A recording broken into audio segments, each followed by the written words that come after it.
Welcome to this episode of Choosing to Be Chosen with Kylie Orlobel. And today I'm with Naomi Selick. How are you? Hi, great. How are you, Kylie? I'm good. So we met. I came to your house randomly for a Shabbat lunch, I think, and we became friends because you're also a convert, and I loved your story. So let's start from the beginning. Where are you from originally? I was born in New Jersey, but I actually lived a lot of places growing up because of my father's job. They transferred him every few years. So I lived in England, Argentina, Miami, New Jersey. I went to college in Boston and Chicago. So really all over. You were a wanderer. Yeah. Which place did you like the best? I had the bulk of my childhood in England, a suburb about an hour outside of London. And I liked living in Europe because we got to travel a lot, and that's still something that's a big passion of mine. So, it's just so much easier from there. Yeah. Yeah. And what did your dad do? He worked for Exxon. Okay, nice. I was going to think like the Army or something. It's either the Army or an oil company. Or CIA, and you just don't know. Awesome. So what was it like in England for like during your childhood? Well, I went to an American school. So it was a lot, it was all either basically, international business, people's children or diplomats. So it was, in a way, it wasn't like I was really living in England with the English. I still kind of was I was in an American school system. But, I got to go into London. I remember seeing a lot of plays on the West End with my family. That was something that is something I still enjoy. I think that instilled it in me. So yeah, it was a good childhood. Are you of English descent? A little bit. Mm-hmm. A little English, Irish, Swedish, and Spanish. Okay. And then how long were you in Argentina? That was another interesting one. That was only 2 years, from age 2 to 4. So you don't really remember? No, I really only have one memory from that. Mm-hmm. It was, do you want to hear? Yeah. Okay. It was a time when American oil executives were being kidnapped and ransomed. It was a very dangerous time. And so we had an armed guard for a while. We were preparing to move. And so basically my mom came out one day and started screaming because the guard had put his machine gun down on a table and gone to the bathroom and just left it there. And here I was like 4 years old picking it up and playing with it. No way. Yeah. Was it loaded? I have to assume so if he's our guard. Gosh. Yeah, I get upset when my kid picks up a knife from the Shabbat table. Yeah, exactly. I'm glad I asked about Argentina. That's very interesting. So was it just a very corrupt government, or who was doing it? There was rebels, just a lot of political chaos at that time in the 70s. Anything else crazy like that happened during your childhood? Or was that the craziest? That may be the craziest. Yeah. And are your parents still around? Yes, thank God. Okay. Are they still married? Yes. Nice. And did your mom work? She was a registered nurse before she had me and my sister, but after she became a mom, she was a stay-at-home mom. Okay, nice. Yeah. And then how did you end up in Los Angeles? So because I graduated high school in New Jersey, and then when I graduated college in Chicago, my parents had already left New Jersey because Exxon once more transferred my father. Now they were living in a suburb of Houston. So that was a place that I had no connection to. I had never lived there. So I didn't have like a hometown to go back to. So it was just kind of, okay, pick where you want to live. And after, Chicago winters, I definitely wanted to live somewhere warm and I wanted a big city. I had been to LA one time before with my family. We actually took an RV trip across the country and then went up the West Coast. And I remember just kind of liking the vibe. And so I said, let's try it there. So I moved here right after college and I've been here ever since. Nice. And what did you want to be when you were younger? And then what did you end up majoring in? I majored in communication studies. And it's funny, actually, when I started in college, I said I wanted to be a therapist. And I just ended up being also really interested in marketing and rhetoric and communication. So I ended up majoring in that and then wanting to work in advertising, which is what I did. That was my first career. But funny enough, now in my second career as a realtor, I feel like I am a therapist, like, and a marketer. You have to market, right? Exactly. It's the yourself like perfect crazy. combination of therapy and marketing. So, yeah. And why did you want to go into therapy? I think a lot of young people find psychology interesting. You know, you're learning about yourself and, you know, the idea of helping people. Yeah. Yeah. Yeah. Going back, did you grow up with any sort of religion? Yeah. So my mother is Catholic, probably what you would call a lapsed Catholic. But she was brought up, you know, in Catholic school with the nuns, you know, rapping her knuckles and all of that.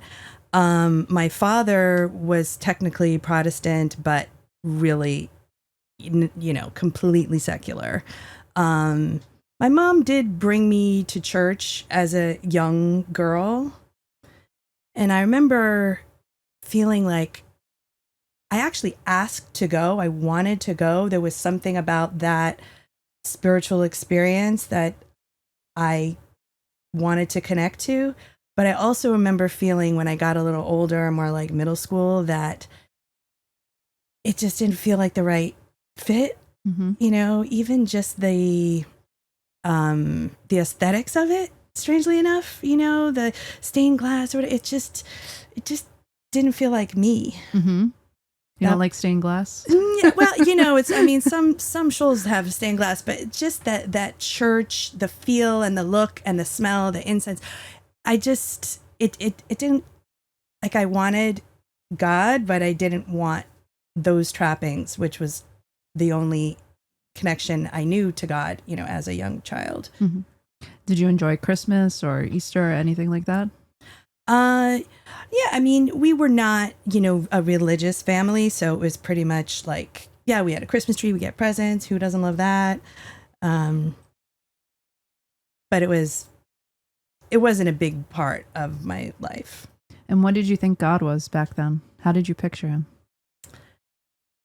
Well, it's funny. I think I've read that or remember that you had a kind of similar experience of at a certain point declaring yourself atheist. Mm-hmm.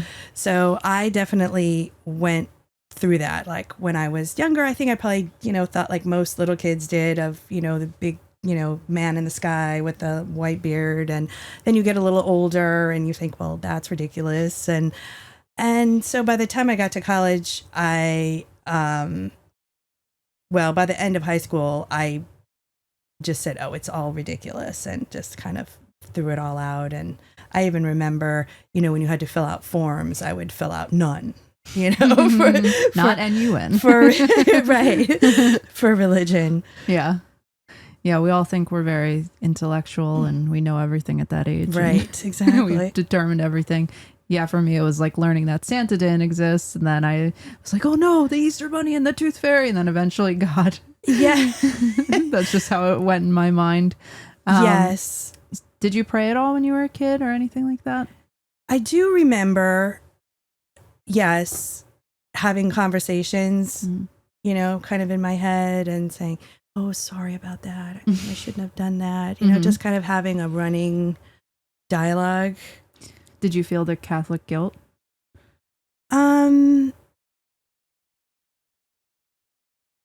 Yeah, I remember really, you know, a certain period of time as a child really feeling like I want to follow all the rules. I want to, you know, heaven is very big in Catholicism. And, you know, I was very scared that if I did something wrong, I would go to hell. Mm-hmm.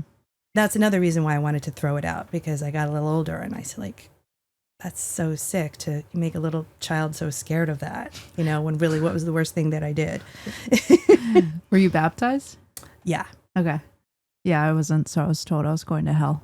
when I was a little Oh. kid. Oh. But yeah, my mom also a lapsed Catholic, but my grandma was very staunchly Catholic. Tried to baptize me in her kitchen sink, but she said it didn't work. I don't know what that means. If I splashed the water away and said I'm a Jew, but I don't know. Wow, good for you.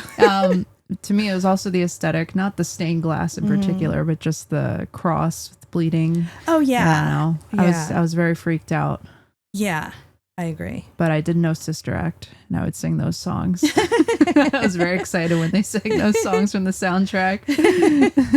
Did you ever go to midnight mass? I remember that so clearly when I was a kid. I do. Yeah, I mean, it's so funny because I haven't thought about that in so long. But yeah, it was a thing in my town where when I was in high school was in New Jersey, very waspy.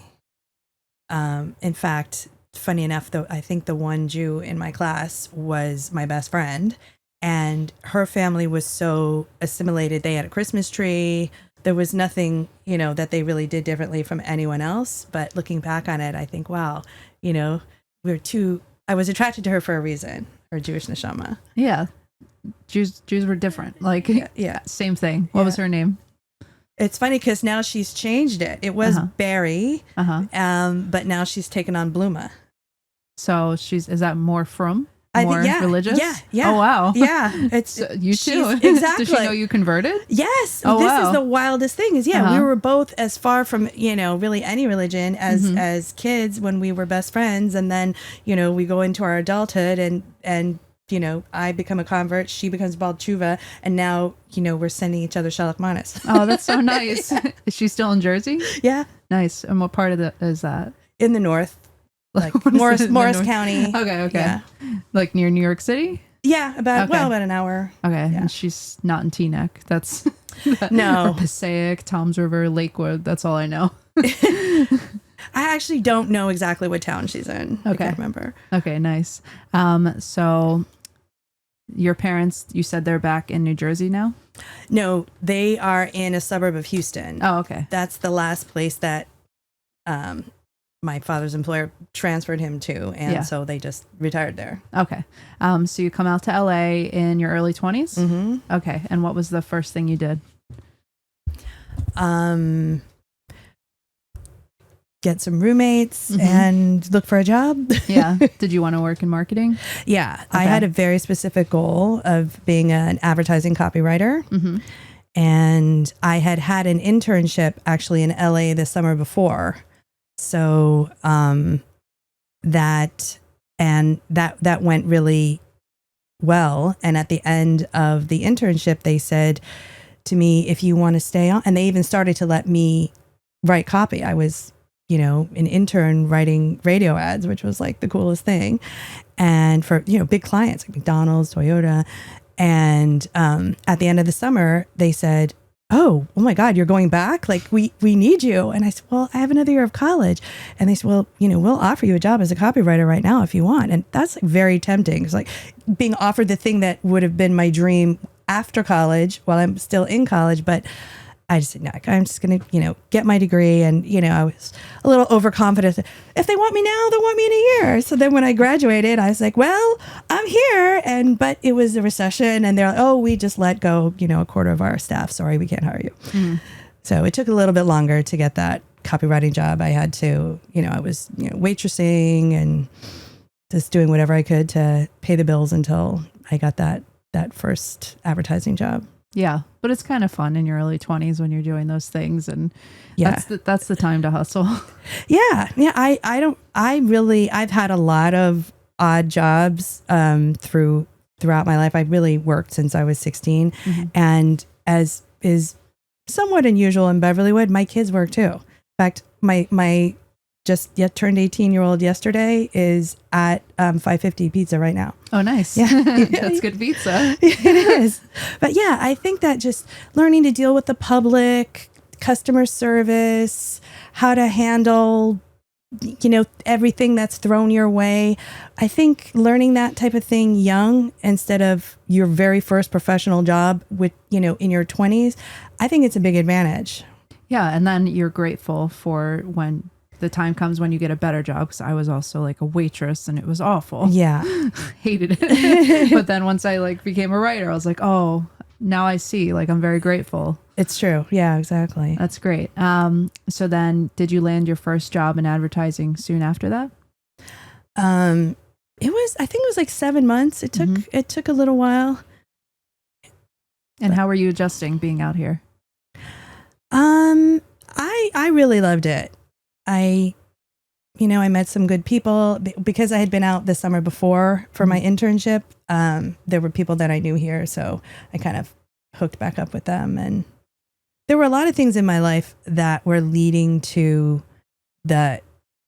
me converting. And it just seemed like, as I mentioned in high school, the one Jewish girl in my school, that's my best friend. Then I go to college and I basically fall into, which, I would now call hashgacha pratis, a crowd of kids that I didn't even realize it at the time, but looking back, they were some like day school kids. And, they would say things like, we can't go out tonight. It's a holiday, or, we're fasting today. And that's when my atheism started to thaw. And I said, well, these people are obviously not idiots. And, what is it that they see in religion that I don't understand? And I realized, oh, it's Judaism. So they started just explaining things to me. And the more they explained what they were observing, the more interested I was. Did you partake in any Shabbat dinners or holidays back then? I didn't partake. I don't think I was invited. I think it was, they were kind of like, oh, this is our thing. But I was always curious for more. So at what point did you start? Well, one thing I want to mention, because it's the beginning of my journey, was when I was a child living in England. I remember I was 9 years old. I remember watching a documentary about the Holocaust with my mom. And it was the first time that I, was informed about this subject. And of course it was horrifying, but I remember being so like, it just hit something so deep in me that I was like hysterical. And I remember my mother saying, like, why are you acting like this? And I said something like, those are my people. And my mom said, no, sweetie, those are Jewish people. But somehow I felt that connection there. And it just seemed to be wherever I went, if there was something Jewish there, that's where I wanted to be. So then, I got to college and, met more Jewish friends and started, taking class in comparative religion and, reading some more. And then when I moved to LA, after college, I actually missed, once I started working full time, I missed school. I missed intellectual challenge. And so I thought, I'll just take a night school class in something I'm interested in. And so I said, Introduction to Judaism. That sounds like a good class. So this was at the University of Judaism, which is now American Jewish University on Mulholland. And at the time, I didn't know the difference between Reform, Conservative, Orthodox. I just thought, this is a class about, and I wasn't going there to convert. I just want to learn more. But by the end of the class, they say, if you want to convert, you can. And so you take a test and you can go in the mikveh. And so that's a conservative conversion. So that's what I ended up doing in my early 20s. Wow. It's like, I came into it because who's now my husband, my boyfriend at the time, took me to a Shabbat dinner. But when people do it on their own, and then your Holocaust story, it really makes me believe in recycled souls. I totally believe in that. Yeah. And in fact, my Spanish ancestry, which is like 1/4 of my genetics, I feel like, if you know anything about, Spanish history, it's like 1/4 of Spain is Jewish or has Jewish blood. So it's, it's not going to be halachic for me, but I do feel that that's where my Jewish soul comes from, is that there was somebody who was forced to convert during the Inquisition in Spain. And I'm reclaiming that soul for them.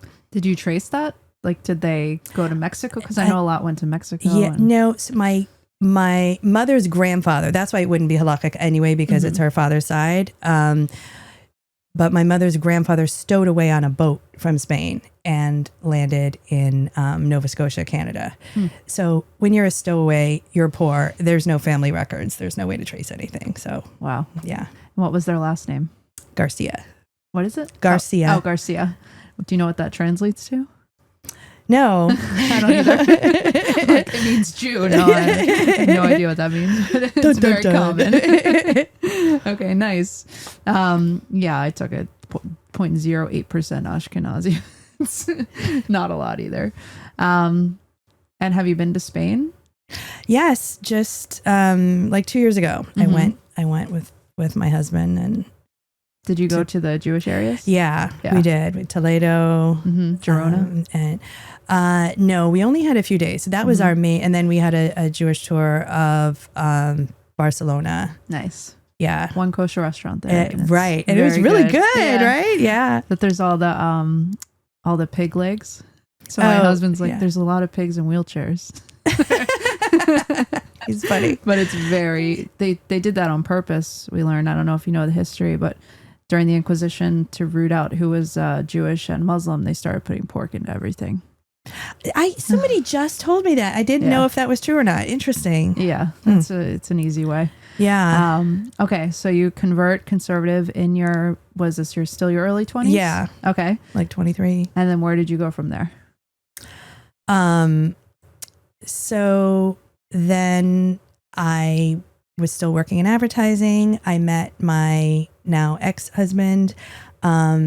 He was Jewish. He was an immigrant from the former Soviet Union. He was about 7 years older than me. So he, as people in that generation from the Soviet Union, most of them really didn't know any. He's from Kiev, Ukraine, but at the time was Soviet Union. So they didn't know anything about practicing religion. All they knew about was the trauma. So he wasn't interested in any kind of Jewish practice. In fact, when we met, we met at a party, and I happened to be moving that weekend.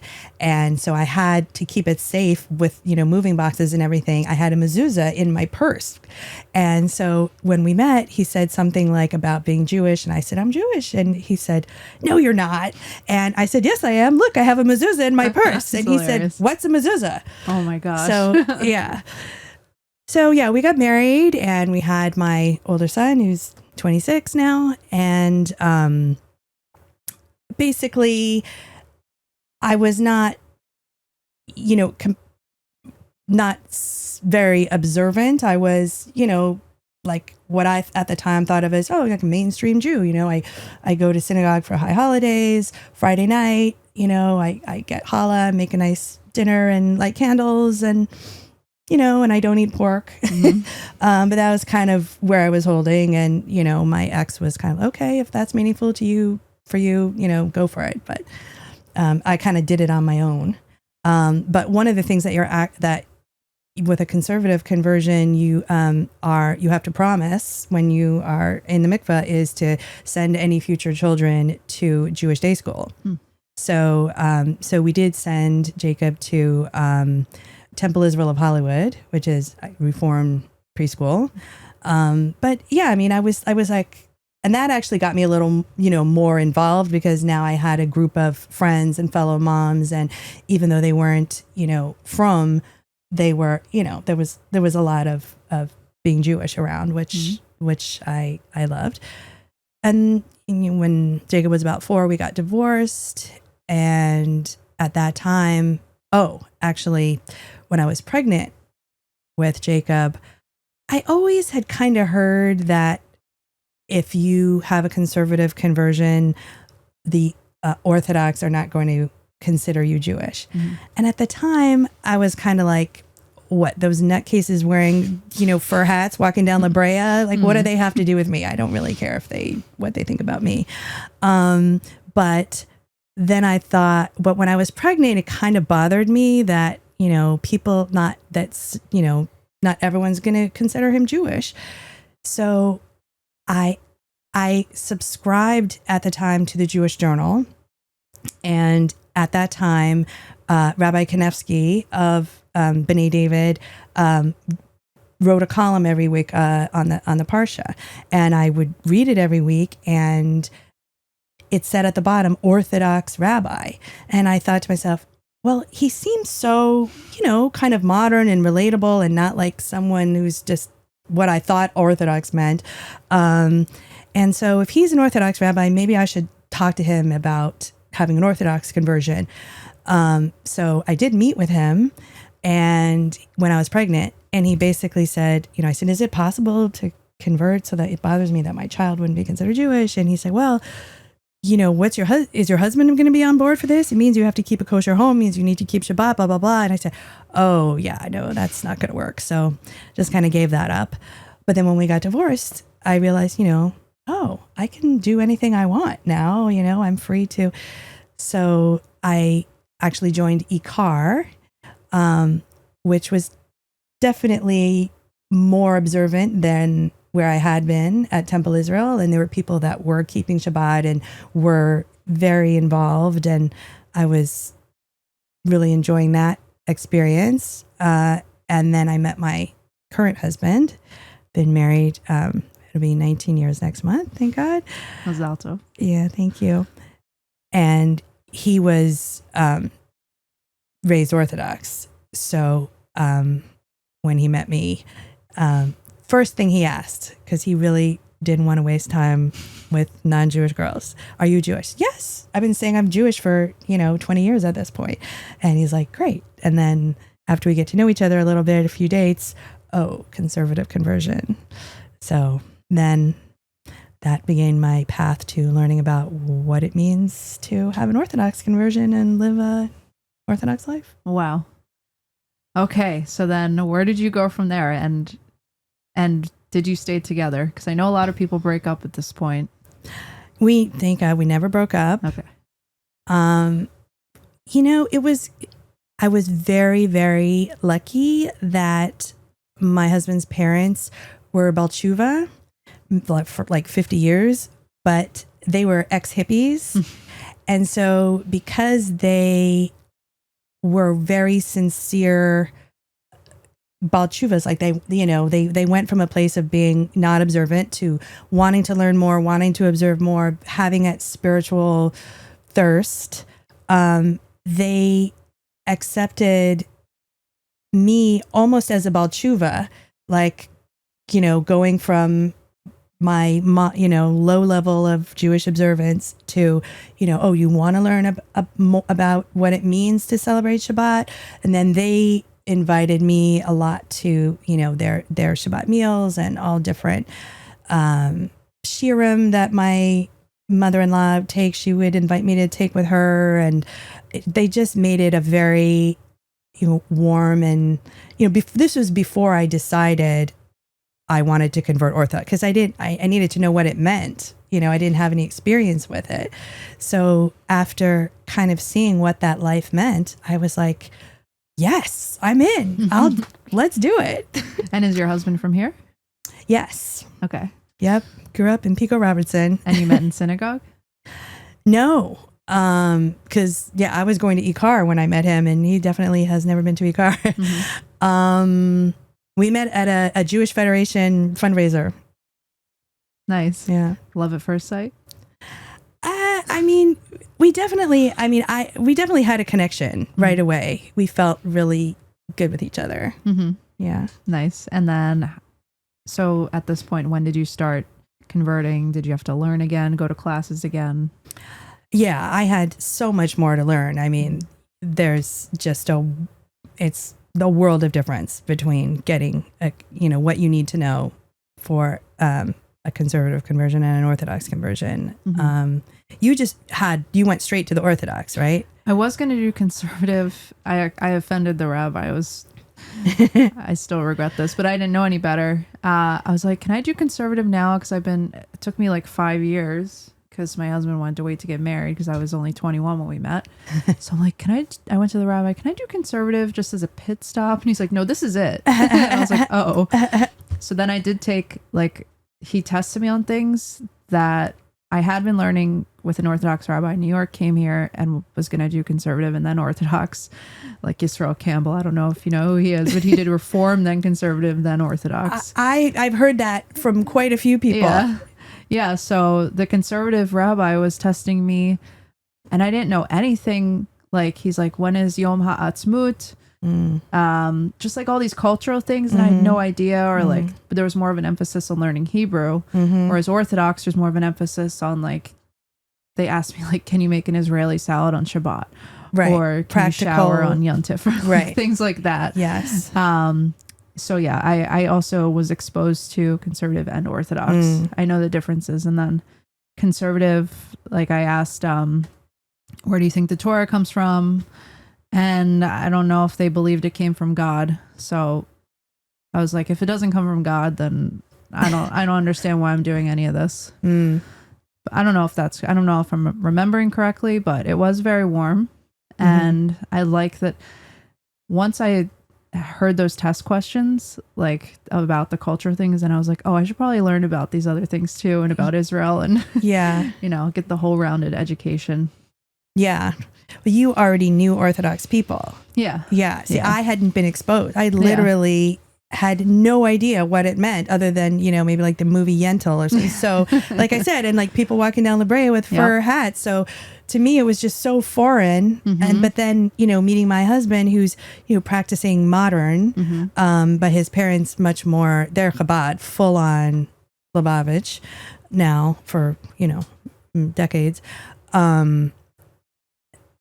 Being exposed to that was really my first exposure. Oh, okay. This actually, people do this like in the real world. And it was eye-opening to me. Nice. And how long did you have to study for the Orthodox conversion? It was a little over a year. It was pretty intense. It was over Skype at the time, with rabbi in Milan, who was, someone that it's a long story, but it's cool though. Yeah. I mean, I actually, there was a program here at the time in the Valley, that was considered, because, it's just so much politics with which Orthodox conversion is going to be accepted. And, like, wanted it to make sure that, it was going to be a good one. And the one that I started in the Valley for a couple months, basically the Beit Din fell apart. And so that program wasn't around anymore. And, I was 36 and wanted to get married and wanted to have more children. And, I didn't have years and years to play around. So I was very fortunate to get paired up with this rabbi that taught me via Skype. And he was very serious and gave me a lot of homework, a lot of reading. And as you said, it was very practical, very like, what are all the things you can't do on Shabbat? What are all the laws of muksa? All that kind of stuff of how to actually run a Jewish home. Is there one topic you learned that really resonated with you?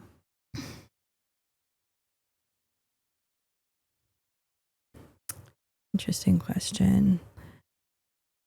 Well, because he was a Chabad rabbi, so there was a little bit of Chassidus, which is the opposite of all the practical stuff that I actually needed to know to convert. But that was the stuff that was the most interesting. Yeah. What do you love about Hasidus? It's just so deep. It's like one of the original self-help books, I think. Yeah, so spiritual. Yeah. The singing, banging on tables on Shabbat. Yeah. The joy. Yeah. Yeah. Did you go to mikveh in Milan? No. So I actually did it in Israel at Kfar Chabad. Wow. Yeah. That's amazing. So yeah, he was like my supervising rabbi when he thought I was ready. He recommended me to, at the time, the chief Chabad rabbi of Israel. He's since passed. It was Rabbi Ashkenazi. And so we met there at Kfar Chabad. And yeah, one of my questions was, can you shecht an animal on Yontif? If the temple's standing. And I'm like, right? Is that the answer? I was so nervous, and I was like, I know obviously, the difference between Shabbat and Yontiv and, cooking and carrying. You would never do but that. I was like, yeah, that's what I said. I go, I'm never going to shecht an animal in my life. If I can't buy it at the grocery store, I'm not buying. He goes, but that's not the question. So anyway, the answer is you cannot. But what if it's the temple? You don't bring He sacrifices was saying on Shabbat? right now. He was like, yeah, they asked me, because I did 2 Orthodox conversions for the political reason. Yeah, they asked me, can you make an Israeli salad on Shabbat? I said, tomatoes are my least favorite food. I don't know the answer, but if you're Sephardic, yeah. So, yeah, but it's just so funny. Like, people always think they ask you these hugely spiritual questions, and not really. Just have you renounced all other faiths? Yeah, okay. Yeah. It was actually an incredible experience for me, though, that mikvah. Yeah, I mean, I was going to ask, was it like a natural cold mikvah of Israel? Yeah, I mean, actually, I don't remember it being I don't remember anything about the temperature. The main thing I remember is the mikvah attendant was just the loveliest human that she just was radiating with so much joy.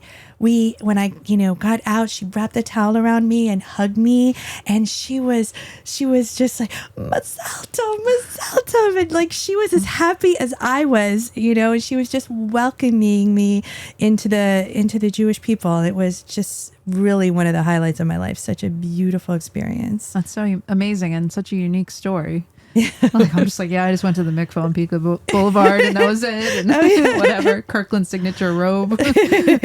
That's so cool. Had they seen many converts there? Do they do that often? Or was it rare? No, it's rare. Yeah, I would think so. Chabad doesn't like to generally get involved in conversions. Exactly. From what I've heard. That's why I was very lucky that I kind of had this hookup. Did you learn the Rebbe's teachings at all? Yeah, I mean, when you're learning with a Chabad rabbi, the Rebbe's going to come up for sure. Yeah. Did you go to the Ohel? I still have not been. Yeah, me neither. Every time I'm in New York, I'm just so busy. I got to go. I hear it's amazing. Yeah, I haven't been to New York in I've only been once in the last 20 years. Oh, wow. Yeah. That's so cool. Was that your first time in Israel?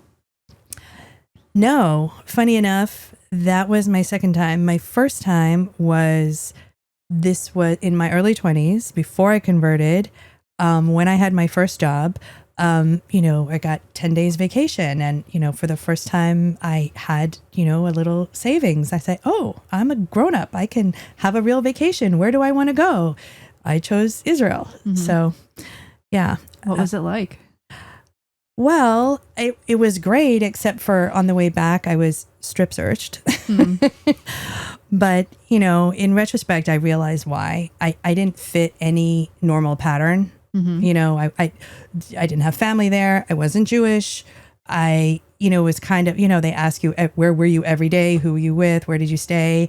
And I was very, low key, like, on Monday night, I met up with my friend from college, and then I think I crashed on her friend's couch, and then it was also the first Intifada. Oh, wow. So I think in retrospect, they thought, oh, this young, naive, dumb American girl, some, terrorist convinced her to, take something home for his grandma or something. And so that's why I was literally interrogated for 5 hours. That's very and intense. Strip searched. Wow. By a woman.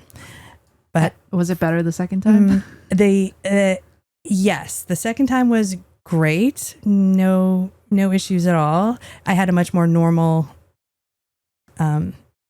Oh, I stayed at the Hilton. I did this, yeah. And then the third time was taking my kids. When my oldest son spent a gap year in Israel, we took our 2 younger ones to visit him, and that was just the best. It's hard getting on the plane. You just want to stay. Your Yeah. soul's like, no. Yeah. Yeah, when you come back, you still feel it for a few weeks afterwards. Yeah. Are you going to go again to drop off your next son? Maybe not to drop off, but Mm-hmm. I'm definitely thinking at some point during the year to visit. Yeah. Nice. What do you love the most about being Jewish? Well, the first thing that comes to mind is community. Mm-hmm. You know, it's something I talk to my kids about, that people just know, I won't say nobody, but the vast majority of people in the modern world don't have this kind of community. Like I literally was having this whole conversation with my younger son like 3 days ago, that as an example, he got hit by a car when he was like 10 or something, and he's totally fine, thank God. But people heard about it and he was in the hospital, and I got so many texts. What can I do? We're praying for him. You know, what's his Hebrew name? All this stuff, that it was like hundreds of people, and two separate people dropped without asking, just dropped off. It was a Friday, Shabbat dinner for me. You know, it's just, and also after having a baby, like I can compare having a baby not being in, at least, you know, the from community, and then having two babies in the from community, and the support is night and day. Just having those meals dropped off day after day after day by strangers, like I don't have to think about what's for dinner. That is just, it's just incredible chesed. I actually kind of decided I've made that my mitzvah. Like anytime I get one of those, you know, meal train links, I don't care what it is. I'm like, sign me up. I just do that because it meant so much to me. Yeah, me too. I was going to, everyone says community that I've had on the podcast. Oh, really? So far. It's number one.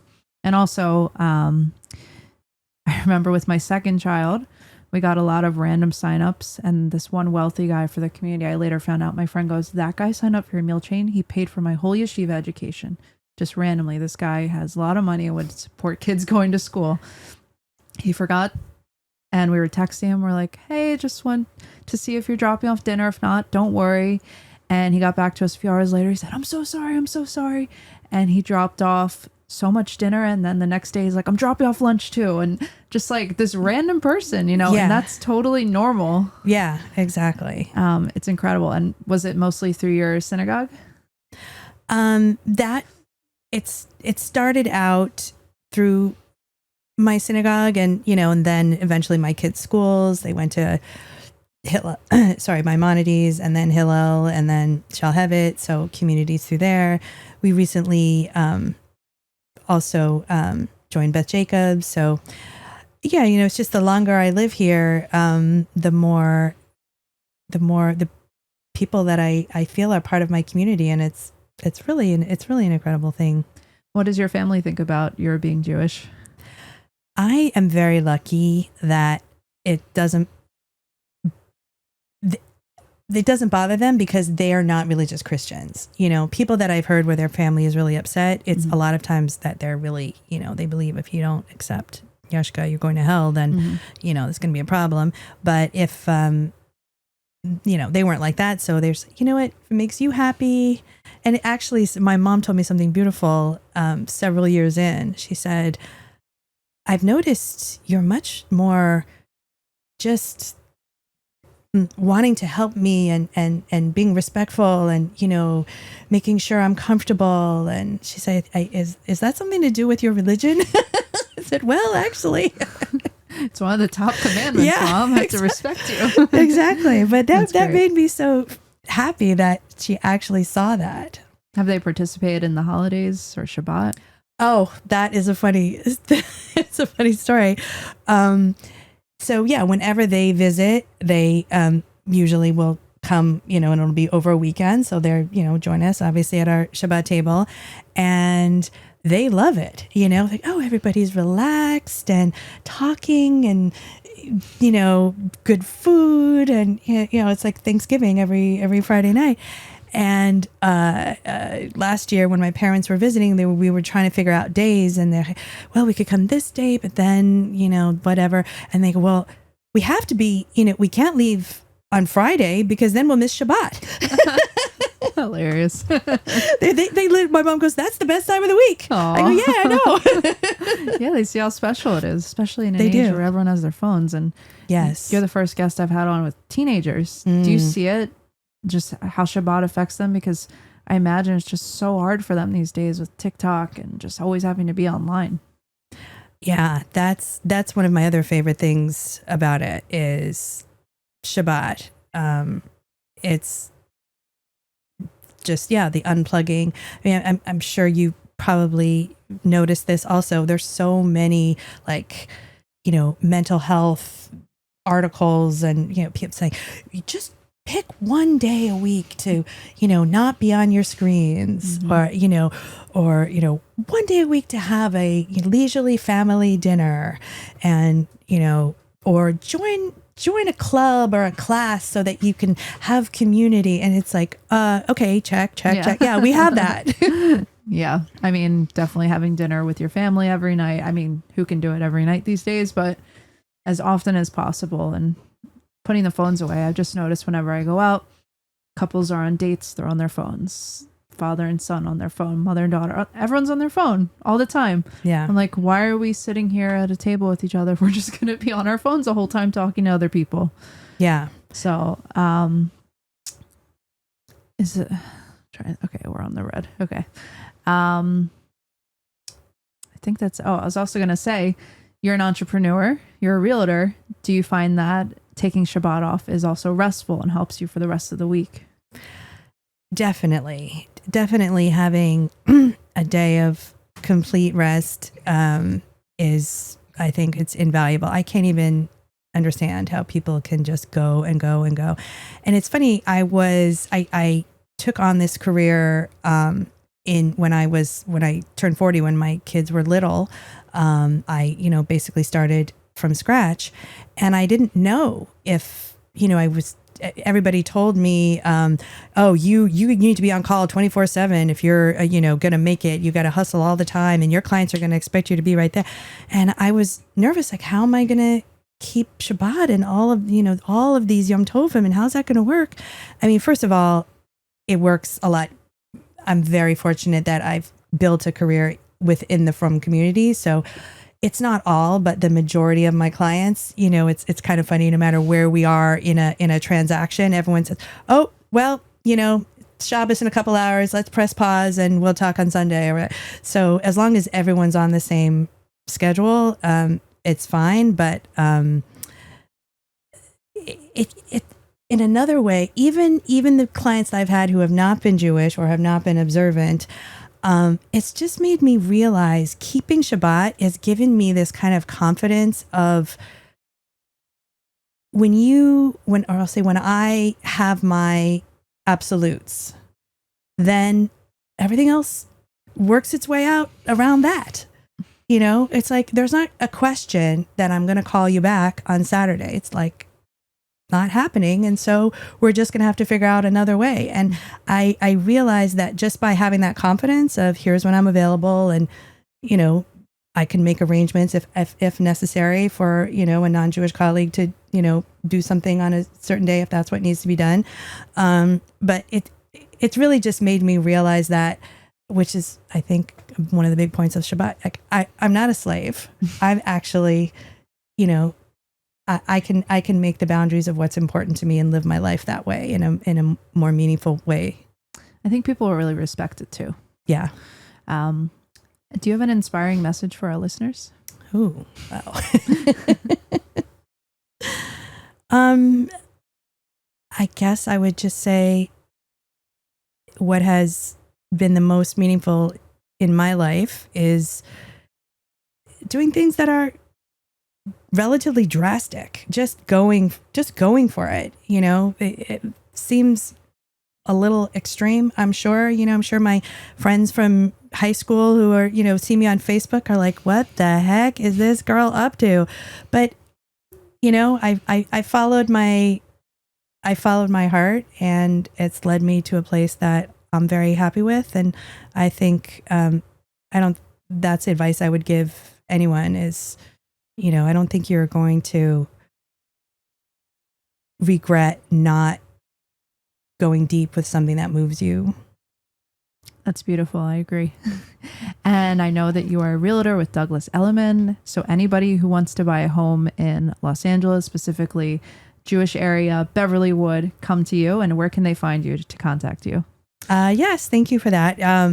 Or buy or sell. And I do specialize in Beverlywood, which is where I live. Of course, the Jewish community is a little bit wider than that. And I have had plenty of listings in other areas as well, Brentwood, Beverly Hills, West Hollywood. But I do specialize in this area.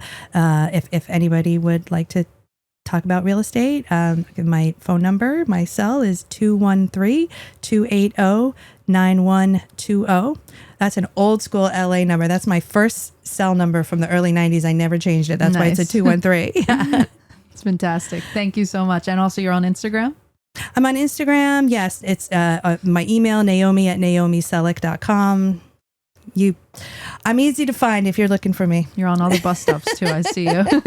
Great advertising. Thank you so much. Thank you so much. It was so fun to talk with you.